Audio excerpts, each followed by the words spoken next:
Announcements this morning. Life Team will meet tonight from 6 p.m. to 8 p.m. in the social hall, and dinner will be provided. First Communion is scheduled for Saturday, May 14th at 10 a.m. All parishioners are welcome to attend. A reception will follow in the social hall. Bishop Parks will administer the sacrament of confirmation to our confirmation class on Tuesday, May 24th at 6 p.m. Again, all of you are welcome to join us. May is a very busy month for a lot of parishes, but in particular our parish. So please keep those receiving their first sacraments of initiation in your prayers. This month, the PCCW is collecting canned meat, peanut butter, and canned soups for the Statesboro Food Bank. I told them that maybe they could put parsley, sage, rosemary, and thyme, or rutabaga, or something, kind of keep it interesting. But anyway, thanks to this PCCW for their outreach and continued works of charity. So I have some sad news to announce to you this morning. In case you have not heard already, and I'd rather you hear it from me than from somewhere else. The summer is a time of change. Bishop Parks called me not long ago and told me that certain needs in our diocese had developed in such a way that it was going to mean that I was being transferred from this parish to St. Joseph's in Macon. Up the road, about 2 hours up the road. I've kind of timed it out already. And let me just tell you firstly that this was unexpected, and I worked with some other priests in our diocese on sort of a discussion of how to meet certain personnel needs in our diocese, and it was a surprise to me. And so I firstly want to tell you who's coming in my place, because I think that's would be a consoling thing to you.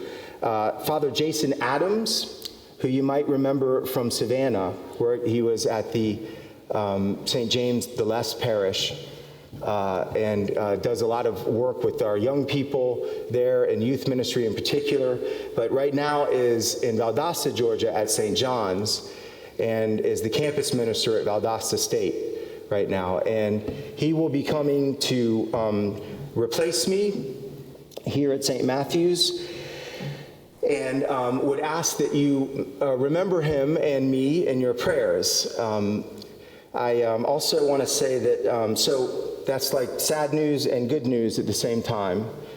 But I would also just tell you that I think the feeling is that I have with regard to this is that it seems like we've only just begun. I haven't been here really 3 years yet, even though honestly I've had working relationships here in the parish for quite a long time, because I've been the campus chaplain, if nothing else, for the last 6 years, including the 3 years I've been here. So it's with a heavy heart that I tell you that this morning. It seems like almost half the time I was here, we were really on lockdown because of the pandemic, and the rest of the time we've been in a pandemic and dealing with that. And I just will say that I've had some time to process this, obviously, and was not able to speak about it publicly, but I just want to tell you that I love you very much, and I thank you for the gift that you've been to me, and pray that God's work in a special way. I know that the Lord's going to take care of you, and that this community, for its part, is special in the eyes of the Lord. I felt that in my own heart. There's this great sense of continued work. Just when we gain a head of steam, we have a change like this, but nonetheless, my feeling and what I know and have faith about is that the Lord will be with you in the coming days. And I'm happy to pass the torch on to Father Adams.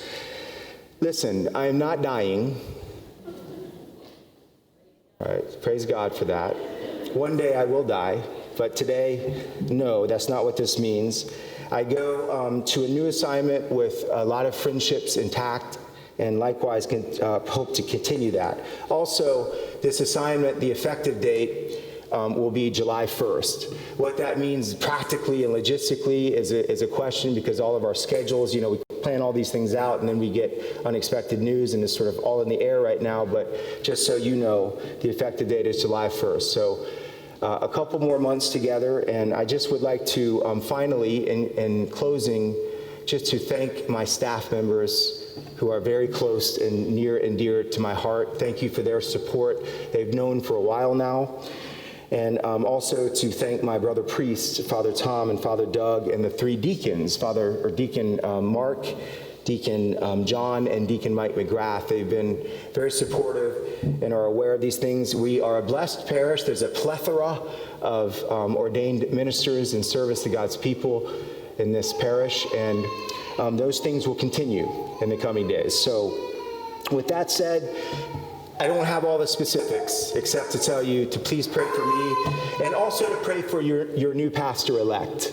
This will be his first pastorate, actually, coming here to St. Matthew's, and I couldn't have picked a better one for him. And he's very excited, by the way. So you will get to meet him in the coming days, and just pray God's blessing upon you all. So thank you. Happy Easter. Continued blessings and prayers.